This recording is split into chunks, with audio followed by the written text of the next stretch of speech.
আমি আজকে এখানে আপনাদের একটু তরমুজের শরবত দেখাবো। তরমুজগুলোকে কেটে এখানে দিয়েছি, আর এখানে একটু পুদিনা পাতা দিয়ে দিলাম।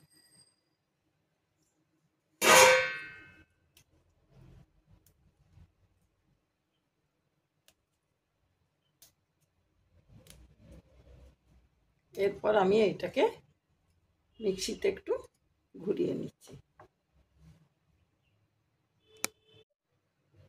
এরপর এতে আমি এক চামচ রুহ আফজা দিয়ে দেবো। খুব টেস্টি খেতে হবে, আর গরমের দিনে ঠান্ডা ঠান্ডা তরমুজের শরবত খুবই ভালো লাগবে। শরবতে আজম, এই রুহ আফজা বলুন, পতঞ্জলির, যাই হোক একটা গোলাপ জল দেওয়ার সিরাপ।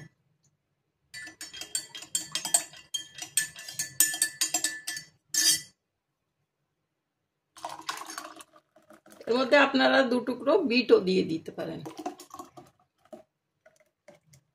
পুদিনার গন্ধ, এর গন্ধ খুব ভালো লাগবে।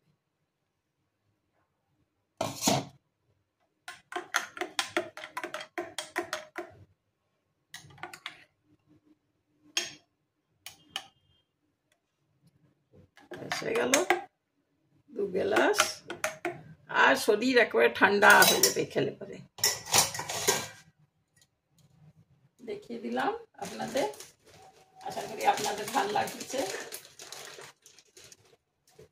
আপনারাও বাচ্চাদের করে দেবেন, খুব ভালো লাগবে, বাচ্চারাও খুশি হয়ে যাবে।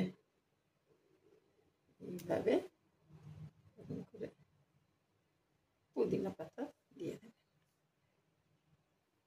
আশা করি দেখতে ভালো লাগছে। Thank you for watching.